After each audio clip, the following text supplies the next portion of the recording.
The crazy thing about patriarchy is that it absorbs every rebellion into its logic. It's like playing a game of whack-a-mole. Oh, women have the right to work and now they're free to earn an income? Haha, joke's on you. Now we're going to enslave them through consumerism by making them hate themselves and hate other women, and the only recourse for that is to buy things because that's how they develop their worth. Because they have to look the part. And it's not just enough to look the part, you have to look better than everybody else. Because consumerism is a competition for prestige. It's such an ingenious way to enslave people because it operates under the guise of freedom. It sells us freedom thinking that because we have money to spend, honestly, some people might not even have money, they might have credit, but because they have some kind of money at their disposal to spend and they can spend it on what they want, they have freedom because they have choice. When in reality, the only choice you really have is to choose between whatever options are being provided to you. As a consumer, you're reactive. You're reacting to what you're being presented with. You're reacting to advertising. You're reacting to trends. You're reacting to the aesthetic that so-and-so influencer is popularizing and making it look like you have to adopt. And all of this fucking consumerism is a distraction, is a ruse.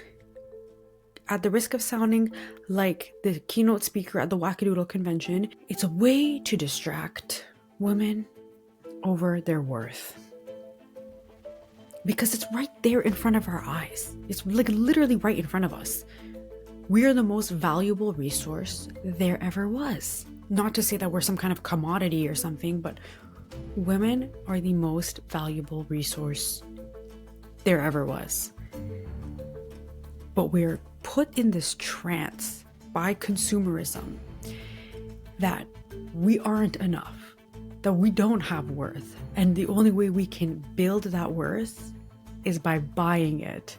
We're brainwashed to think that our net worth is something material when this whole time it's just us existing and being who we are and holding ourselves to a high standard with dignity.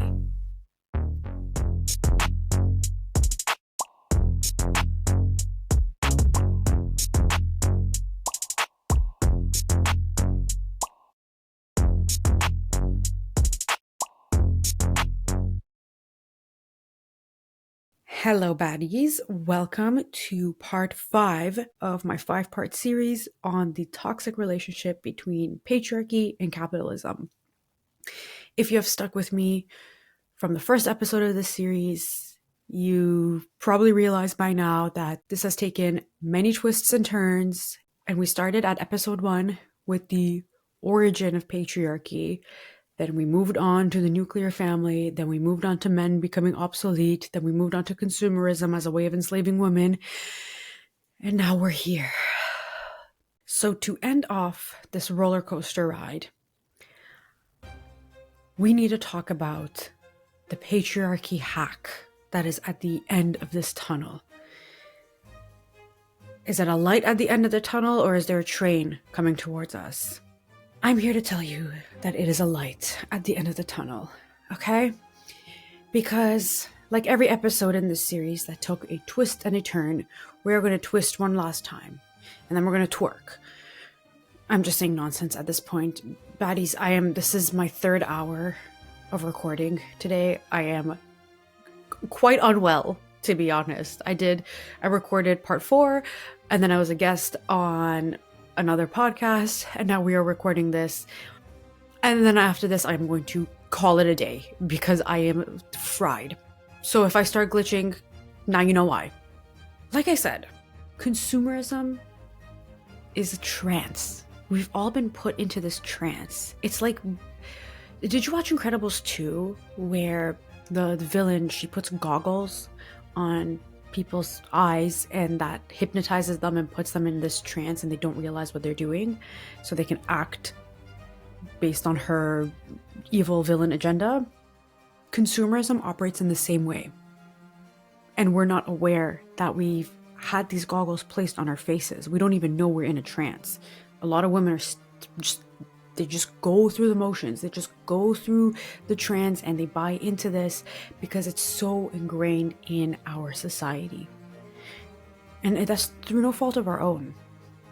I was in this trance up until the point where I was working my corporate job because I got paid well and I got overworked well. And the stress and the pressure of my job basically made me turn to consumerism more and more. I felt like I don't have anything to show for except for my paycheck, so I might as well go and spend it.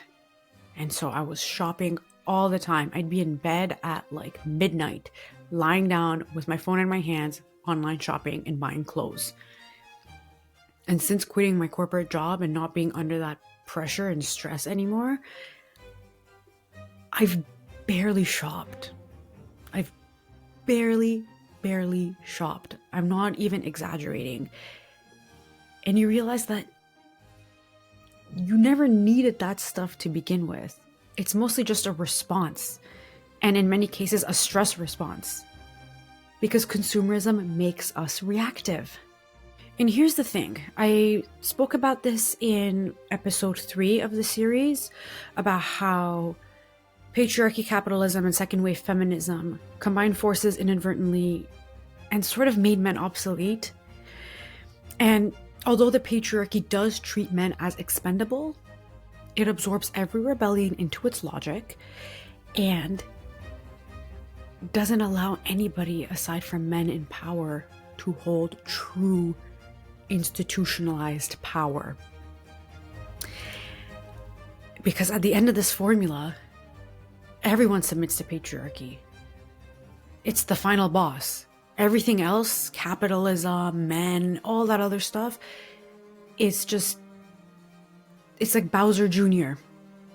You fight Bowser Jr. and then you get to Bowser, which is the patriarchy. Consumerism, at the end of the day, is a fight over women's attention and over women's money. And that's how so many things in society are. They're just a fight over women's attention because women are the most valuable resource in this world.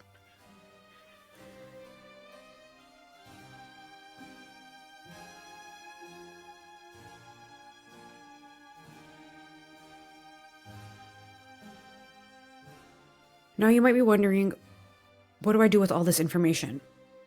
We're 5 episodes deep now. We've come out of this trance. What do we do? Well, the good news is that now that you understand the system, you're in a perfect position to undermine it. That's why my motto, if you've ever emailed me, this is in my email signature. My motto is, to learn the rules, you must play the game. To change the game, you must break the rules. We've now learned the game. We understand it. We understand it so well. We understand the code. We understand the language. And we're now in a position to hack it and reprogram it and reprogram ourselves to operate in a way that is beneficial to us. And the antidote to a lot of these poisons that we are fed, whether it's through patriarchy or capitalism or both together, forming their mutant, deformed child, is choice. Choice. Women's choices are so powerful that anytime you turn on the news, there's probably a story about how some government is trying to repeal women's ability to choose something. Because choice is the antidote to so many patriarchal poisons. Choosing to be child-free, choosing to leave a relationship that doesn't serve you, choosing to be single. I don't think a lot of women understand that being single by choice is such a powerful thing that women from 1 or 2 generations before us didn't have. Both of my grandmothers got married as teenagers. One of my grandmas was 17. I can't remember how old my other one was, but imagine being married at 17. You've spent almost your entire adult life until the time you are a widow being in a relationship that you didn't even choose to be in. So don't sleep on being single. Being single is a privilege. It is a freedom that your ancestors probably didn't have. And it all goes back to choice. Exercising your choice is probably something your grandma didn't have. And a woman who has the power of choice is so powerful that, like I said, we're living in a time when women's choices are being radically reduced. Because men in power can't control the choices that women make anymore, especially the ones that are excluding them, like being child free and being single, they resort to the choices they can control, which are the legal and the political choices, because they have the legal and the political power. Largely, it's concentrated in the hands of powerful men. So you really need to understand that as a woman, you are at the center of most things. Whether you want to be or not, we are at the center of most things. Because, at the risk of sounding like a broken record, we are the most valuable resource to exist. And most things are a fight over a woman. And here's the thing you need to understand. If people are fighting over you and fighting over your attention and fighting over your choice and your ability to exercise a choice that may or may not include them, that means that you have power. Through all this noise, if you cut through all this noise, you realize that all this noise exists to distract us from the fact that we have power, that we are the ones who call a lot of the shots. And women's rights are not uniform throughout the world, unfortunately. But for those of us who are fortunate enough to have these choices, we need to be aware of that and we need to exercise that. And that's what so much of my podcast is about. It's about unlearning a lot of this crap that we've been taught, because we've been taught in so many ways. We've been brainwashed in so many ways to believe that we don't have a choice, that we are at the mercy of other people. And there's two laws in particular that I really want to draw on. Number one is Law 18, rejecting labels. Labels are a shortcut for people who hate themselves. Fitting an aesthetic that's trendy is a shortcut for somebody who hates themselves, because you're taking a pre-made mold, a pre-made identity, and adopting that to yourself, because that's easier than figuring out who you are and coming to terms with who you are and loving yourself for who you are. That's the first one. The second law that we need to internalize is Law 23, stop competing with other women. And the reason this is so important, obviously, it's partly because consumerism pits us in competition with other women and with everybody, because it's a competition over prestige. But the other aspect of it is the scarcity mindset that we've been brainwashed into believing. Because so much of the patriarchal and capitalistic conditioning that we've been taught is based on scarcity. But the thing is, around 90% of the things that we're told are scarce are not actually scarce. That is once again another distraction tactic to distract us from the fact that the only true scarcity exists within us. That's why a man can go out and be a hoe and stick his dick into truly anything, a rotisserie chicken if you wanted to, and that literally it's quantity over quality with those motherfuckers. But for us, the true scarcity is the fact that we are the ones who create life. And that's a process that takes a lot of bodily resources. I don't know how else to call it. And time. A man can go impregnate 100 women in one day. But a woman can only get pregnant once in 9 months, if so much. The male hoes want to use that as a source of pride. Oh, but I can go and impregnate anyone, blah, blah, blah, blah. By your own man-made laws of supply and demand, that brings your value to zero. Zero. Sifr. Zero. Like, critical thinking is quite Scarce. That's another scarcity, critical thinking. So, baddies, I really, really encourage you to always read in between the lines. Be skeptical and look beyond what's presented to you at face value and ask, what is the motive behind all of this? What's the motive? Who benefits from this? Is it me? If the answer is no, then you should already be skeptical and have one foot in, one foot out. Because at the end of the day, it's all a fight over you. People are fighting over your attention, your money, your energy, your effort. And you are the one who can gatekeep that and withhold that and choose whether or not to spend that. Spend that money, expend that energy. Oh, my voice cracked. This is what happens when I'm 3 hours into recording.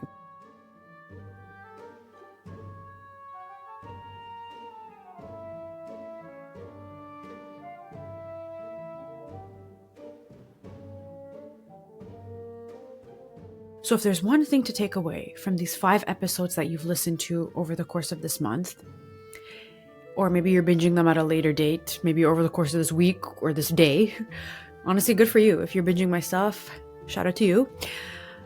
If there's one thing to take away from all of this, it's that you have so much more power than you realize. And the way you can exert that power is through your choice. Like I said, the choices that you have are the antidotes to the poisons that we are being fed every single day. So please, you owe it to yourself. No one is going to create your dream life for you. No one is going to do that except for you. You can sit there and manifest something all you want. And I do need to talk about manifestation in the way that everyone is doing it wrong and being passive, sort of like I discussed in my Divine Femininity episode. But you have the sole keys to the door that is going to open your future, the future that you want. So stop giving power to other people. Stop letting other people have power over you. You're only as good as your standards. And you need to realize that if something does not serve you, you have to get up and walk away. I know it's easier said than done. I know there's a lot of situations that are more complicated than that. But at the end of the day, you owe it to yourself to exercise your power of choice, your ability to walk away from things that don't serve you. Maybe you can't do that immediately. Maybe you need to set things up and put some things in motion and have a backup plan and have a safety net. And that might take you a few months, that might take you a few years. But if that's what you need to do to set yourself up, then that's what you need to do. And you don't need to play fair. You don't need to subscribe to this arbitrary morality of, this is right, this is wrong. If I put myself first, I'm doing something wrong, blah, blah, blah, blah, blah, blah, blah. Remember law 2. Something is right if it serves you and it's wrong if it doesn't. Fun fact, actually, I'm almost done editing my book that I'm going to be self-publishing very soon. And one of the major changes I made was I completely revamped Law 2, Stop Being Guided by Right and Wrong. And I actually made that Law 1. I swapped that with Law 1, which was initially Don't Be Humble.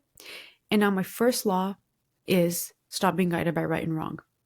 Because that is the basis to pretty much everything that I talk about and to pretty much everything that we need to unlearn. Because so many of the things that we are taught are quote unquote wrong are simply things that benefit us and enable us to exert our power. That's it, because there's so many things that are wrong for women but are right for men. There's so many things that are frowned upon if a woman does it but are applauded if a man does it.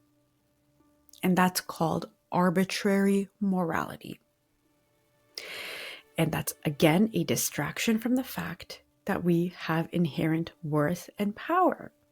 Like I've said before, the patriarchy only exists because of the perceived threat of femininity. Because if we weren't so powerful just by existing, then this whole butt crack system wouldn't even exist in the first place. So in the most weird, twisted way, it is almost like a way of stroking our ego. Because like, oh my God, if I'm this powerful by existing and you're that threatened by me just because I am who I am, Like, this is not even my final form. Oh my gosh. So baddies, I'm going to end this episode and this series here. Thank you so much for tuning in to this episode, tuning into the other episodes of this series, and to just generally tuning into this podcast. I'm so grateful for each and every one of you tuning in every single week. And I hope that this series was informative, entertaining, interesting, insightful. This was a bit of a way for me to break some of the rules of podcasting and, exercise some creative agency, because you know me. I don't like doing things like everybody else. I'm not like other girls. Actually, I'm just kidding. I'm exactly like other girls. But you know what? Every once in a while, we gotta break the rules. Because to learn the rules, you must play the game. And to change the game, you must break the rules. Because the rules of podcasting say that you gotta drop one episode a week, every week, on the same day. And I said, no, I don't want to do that anymore. I did that for a while, and now I'm gonna shake things up and do something different, because all the rules are made up. So anyway, that is the end of this series. Tune in next week for my Girly Loft Power number 28. I'm super excited for that one. And then we're going to shake things up again next month in November. I have a whole big thing planned for November. So I'm excited for that. I hope you get excited for that, obviously, when it starts happening, because you have no idea what it is right now. And I'm also really excited for my book, which is going to be dropping very soon. I'm going to announce the drop date. I don't know if I'm going to announce it before or after this episode drops, but November 25, 2025. That is the release date. And I will give you baddies more details on Instagram as the saga unfolds. So, thank you so much for tuning in. Don't forget to drop a 5-star rating and like, subscribe, comment, do whatever you want. Engage with the pod. And just don't forget that you are the baddest bitch in any building that you step foot in. Until next time, stay bad. Love you. Bye.